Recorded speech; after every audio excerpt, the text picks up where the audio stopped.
Black fungus, white fungus, sir में दर्द हो रहा है, नज़र कम हो रही है। आजकल इन्हीं प्रश्नों से लोग परेशान हैं।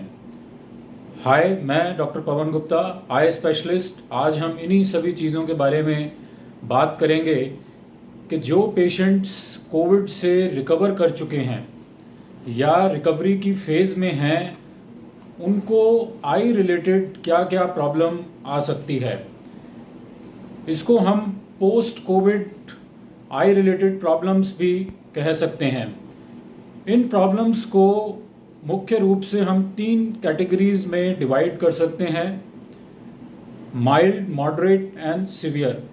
सो माइल्ड कैटेगरी में जो मेन सिम्टम्स होते हैं वो पेशेंट्स को हेडेक, ब्लरी विजन या आँखों में खिंचाव और तनाव की दिक्कत होती है। ये प्रॉब्लम्स मेनली इसलिए होती हैं कि बॉडी में फीवर के बाद, इतनी प्रोलॉन्ग्ड इलनेस के बाद एक जनरलाइज्ड वीकनेस होती है, या फिर पेशेंट्स नज़दीक का बहुत ज़्यादा कुछ काम कर रहे होते हैं। तो इसमें कोई परेशान होने की बात नहीं है। इसका जो मेन ट्रीटमेंट है, एक तो सबसे पहले एक आई स्पेशलिस्ट के पास जाकर अपने ग्लासेस का नंबर चेक करवाएं। मोस्ट ऑफ द केसेस में ग्लासेस के नंबर में थोड़ा बहुत चेंज आ जाता है, जिसकी वजह से ये सर में भारीपन और देखने में दिक्कत आ रही होती है। सेकंड, थोड़ा सा अपना जो नज़दीक का काम है उसको लगातार कॉन्टीन्यूसली बहुत लंबे टाइम के लिए ना करें। एक रूटीन इंटरवल के बाद, एक रेगुलर इंटरवल के बाद उसको ब्रेक दें। थर्ड, सबसे ज़रूरी है हाइड्रेशन। आप एक रेगुलर और एक सफिशिएंट क्वांटिटी में बॉडी पानी लेते रहें, जिससे बॉडी वेल हाइड्रेटेड रहे। इसके साथ कुछ विटामिन सप्लीमेंट्स आप ले सकते हैं। सेकंड जो है, मॉडरेट कैटेगरी में जो बीमारियां आती हैं उनमें मेन है कि हमारा जो आँखों का पर्दा है, या जिसको हम रेटिना कहते हैं, कोविड के बाद उस पर्दे के ऊपर कुछ प्रॉब्लम आ जाती हैं।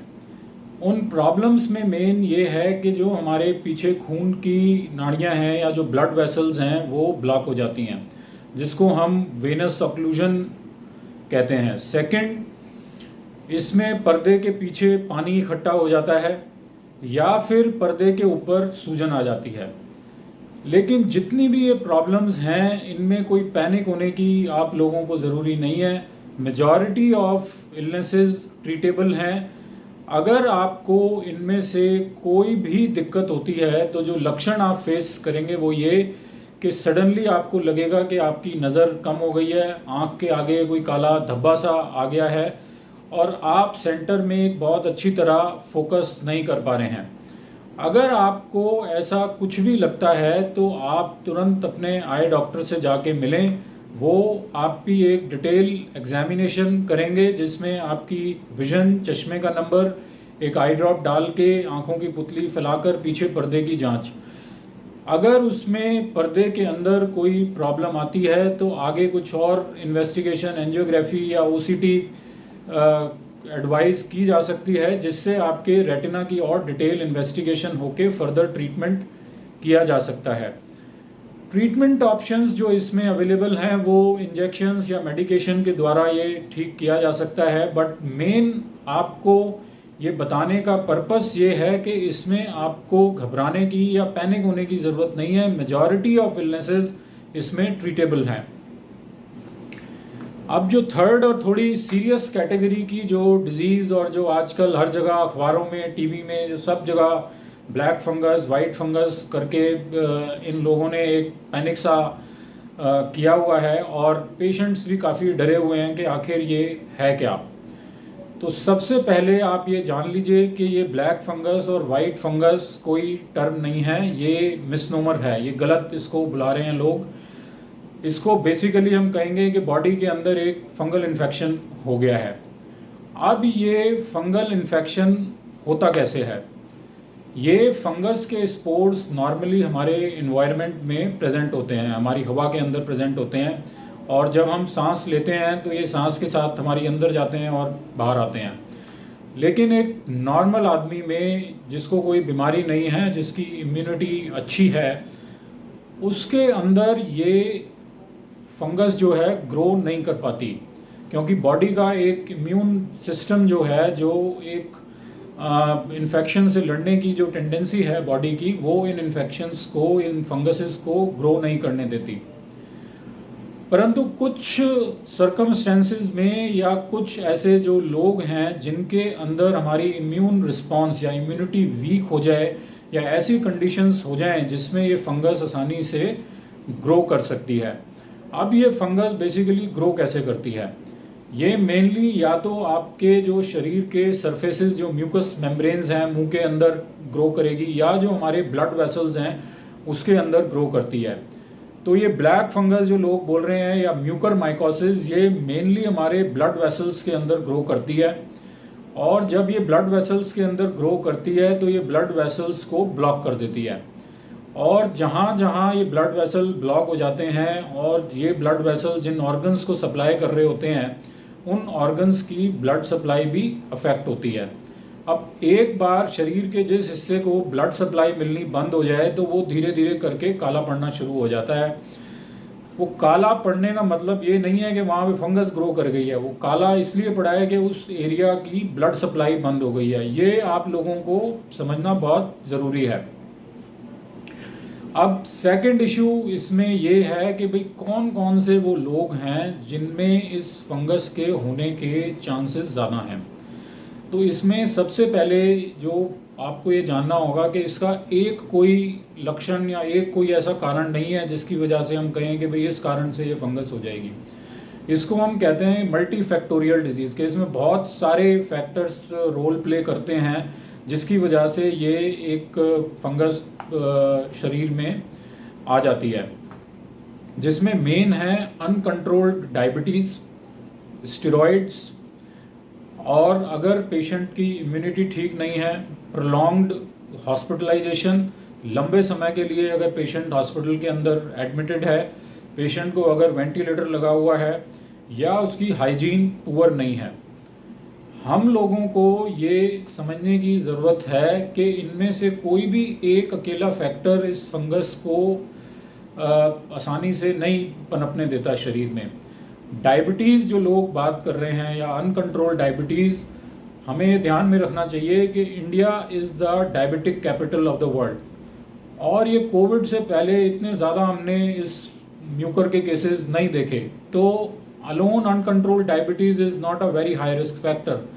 सिमिलरली स्टेरॉइड, लोग कह रहे हैं कि भाई ये अनकंट्रोल्ड स्टेरॉइड, अनसुपरवाइज स्टेरॉइड लोगों को मिले हैं उसकी वजह से हो गई है, लेकिन steroid alone is not the factor. ये क्योंकि स्टेरॉइड तो हम पहले भी बहुत सारी बीमारियों के लिए पेशेंट्स को देते थे, रूमेटोलॉजी के अंदर देते थे, यूवेइटिस के जो पेशेंट होते हैं उनमें स्टेरॉइड देते थे, ट्रांसप्लांट के पेशेंट्स को स्टेरॉइड मिलते थे। बट ये म्यूकर की प्रॉब्लम उन लोगों में पहले इतनी कभी भी नहीं होती थी जितने सडन ये केसेस अभी आने शुरू हुए हैं। सिमिलरली डिक्रीज्ड इम्यून स्टेटस एक इम्पॉर्टेंट फैक्टर है जो इस फंगस के लिए प्री डिस्पोज करता है पेशेंट्स को, बट अलोन ये फैक्टर भी इतना रिस्पॉन्सिबल नहीं है। हमें ये जानना होगा कि कोविड के अंदर बेसिकली बॉडी में होता क्या है। कोविड जब एक पेशेंट को होता है तो बॉडी के अंदर एक जनरलाइज इन्फ्लेमेशन हो जाती है। ये हमारी लंग्स में इन्फ्लेमेशन करता है, ये हमारे हार्ट में इन्फ्लेमेशन करता है। सिमिलरली जो हमारी अदर मेम्ब्रेन्स, जो म्यूकोसल मेम्ब्रेन्स हैं, उनमें भी ये इन्फ्लेमेशन करता है। साथ में जो 2-3 चीज़ें इस बीमारी में अलग हैं वो ये कि ये बीमारी कोविड की जो है एक खून के थक्के बनने के लिए शरीर में एक टेंडेंसी प्रोड्यूस कर देती है। तो एक जनरलाइज इन्फ्लेमेशन शरीर में है, एक खून के थक्के जो बनने की एक टेंडेंसी है। सेकंड, ये हमारे एक इम्यून सिस्टम के साथ भी थोड़ा सा फेरबदल करती है। और जब इन सारे फैक्टर्स को हम कंबाइन करें, आपकी अनकंट्रोल्ड डायबिटीज़, आपका अनसुपरवाइज्ड ट्रीटमेंट, चाहे वो आप प्रोलॉन्ग्ड स्टेरॉइड के रूप में लें या मल्टीपल सप्लीमेंट्स के रूप में लें, आपकी पुअर हाइजीन, प्लस जो कोविड के साथ शरीर में चेंजेस आते हैं, तो ये सारा जितने 5-6 फैक्टर मिला के एक पेशेंट प्री डिस्पोज होता है जब हम कहते हैं कि भाई अब इसमें म्यूकर होने की टेंडेंसी हो गई है। सेकंड, जो लोगों के मन में एक डर बैठा हुआ है, क्या ये एक आदमी से दूसरे आदमी को फैलती है, तो इसका क्लियर जवाब है कि ये एक आदमी से दूसरे आदमी में नहीं फैलती। ये फंगस हवा के अंदर प्रेजेंट है और किन्हीं स्पेशल सर्कमस्टेंसेस के अंदर ही ये फंगस जो है शरीर के अंदर ग्रो कर पाती है। थर्ड सबसे जो इम्पॉर्टेंट है कि भाई एक बार ये हो गया तो अब इसको डायग्नोस कैसे किया जाए। तो डायग्नोस के लिए इसमें आपको अपने ट्रीटिंग फिजिशियन, आई डॉक्टर, ईएनटी, जिसके पास भी आप जाते हैं या जो आपका कोविड का ट्रीटमेंट कर रहे हैं उनके पास आपको एक बार कंसल्ट करने की ज़रूरत है और वो एक डिटेल एग्जामिनेशन के बाद इसमें आपका डायग्नोसिस बनाएंगे। सेकंड, इसके अंदर जो इम्पॉर्टेंट डायग्नोस्टिक एंटिटी जो एडवाइस की जा रही है या जिसके मदद से काफ़ी लोगों में इसको डायग्नोस किया जा सकता है वो है MRI scan. Third is biopsy, कि आपका जिस भी एरिया में इस फंगस के होने का डाउट है उस एरिया की एक बायोप्सी लें और वो हिस्टोपैथोलॉजी के लिए हम भेजें और वहाँ से फिर उसमें वो रिपोर्ट में पता लगे कि भाई इसमें कौन सी फंगस आपके शरीर में ग्रो कर रही है, अगर कर रही है तो। पेशेंट्स को जो याद रखने की चीज़ है या जानने की ज़रूरत है कि भाई इस फंगस को हम अर्ली साइंस क्या हैं, कि पेशेंट को कैसे लगे कि हाँ भाई मुझे इस फंगल इन्फेक्शन होने के एक प्रोबेबिलिटी है या रिस्क है। तो देखिए इसमें जो अर्ली साइंस हैं इस इन्फेक्शन के, उसमें सबसे पहले है कि इसमें आँख आपकी हल्की सी लाल हो जाएगी, पलक के ऊपर हल्की सी सूजन आ जाएगी, या पेशेंट्स कंप्लेन करेंगे हेडेक या वन साइड एक फेस पे दर्द हो रहा है और ये दर्द बड़ा ही स्लो, डल, एकिंग और पूरे दिन ये परसिस्ट करेगा। ये ऐसे नहीं होगा कि आपको 1 घंटे 2 घंटे आ गया फिर ठीक हो गया, फिर आ गया फिर ठीक हो गया। ये हेडेक या डल एक जो है ये पूरे दिन आपको परसिस्ट करेगा। चौथा ये कि नाक से अगर कोई आपके रेड कलर का रेड टिंज्ड फ्लूइड अगर आ रहा है तो वो एक इंडिकेशन है कि इसमें इन्फेक्शन होने की एक रिस्क है। अगर बीमारी को हम इस टाइम पे पकड़ लें और आप अपने डॉक्टर से एक प्रॉपर सलाह लें और ट्रीटमेंट इसमें एडवाइस हो जाए तो काफ़ी केसेस के अंदर इस बीमारी को इसी स्टेज पे रोका जा सकता है। अगर ये लेट साइंस हो जाएं तो लेट साइंस के अंदर पेशेंट की नज़र भी कम हो सकती है, इसमें आँख टेढ़ी हो सकती है, डबल विजन या दो दिखने शुरू हो सकते हैं, हेडेक जो है और सिवियर इसमें हेडेक हो सकती है, अंदर के जो दांत हैं वो हिल सकते हैं, मुंह चलाने में पेशेंट्स को प्रॉब्लम होती है, खाना चबाने में दिक्कत हो सकती है, मुंह के ऊपर सूजन आ सकती है या बाहर भी आपको काला काला, जैसे मैंने बताया आपको कि वो ब्लड सप्लाई ब्लॉक हो जाती है उसकी वजह से ये काला दिखना शुरू हो जाता है। अगर ये सारे साइन दिख रहे हैं तो इसका ये मतलब है कि डिजीज़ थोड़ी सी प्रोग्रेस हो गई है और आपको अर्जेंट अपने सर्जन फिजिशियन के पास जाने की ज़रूरत है। ट्रीटमेंट ऑप्शंस हैं वो हर पेशेंट के हिसाब से इंडिविजुअलाइज किए जाते हैं, कोई एक ऐसा फिक्स्ड प्रोटोकॉल नहीं है कि हर पेशेंट में यही ट्रीटमेंट लगेगा। वो आपके ट्रीटिंग डॉक्टर आपकी जो भी कंडीशन है, कितने हिस्से में ये फंगल इन्फेक्शन आपकी स्प्रेड हो गई है, उसके हिसाब से ट्रीटमेंट डिसाइड करेंगे। इसलिए हम इधर ट्रीटमेंट के रिगार्डिंग बहुत ज़्यादा बात नहीं करेंगे बिकॉज ये एक 3-4 लोगों की टीम मिलके ये ट्रीटमेंट डिसाइड करती है। बट ब्रॉडली अगर हम बात करें तो अर्ली स्टेजेस के अंदर एंटी फंगल मेनली, जिसमें एम्फोटेरेसिन बी एक दवाई है, उससे ये ट्रीट की जा सकती है। डिजीज़ अगर थोड़ी सी एडवांस हो जाए तो सर्जिकल डिब्राइडमेंट, कि जहाँ जहाँ ये फंगस फैल गई है उस एरिया को सर्जिकली डिब्राइड करके और साथ में medical management, anti fungal treatment शुरू करके इसको रोका जा सकता है। अब पेशेंट के लिए नेक्स्ट जो और सबसे ज़रूरी जो जानने की बात है प्रिवेंशन, कि भाई इसको हम प्रिवेंट कैसे करें। तो प्रिवेंशन के लिए सबसे ज़रूरी चीज़ ये है कि इसमें आप एक तो अनसुपरवाइज्ड ट्रीटमेंट नहीं लें।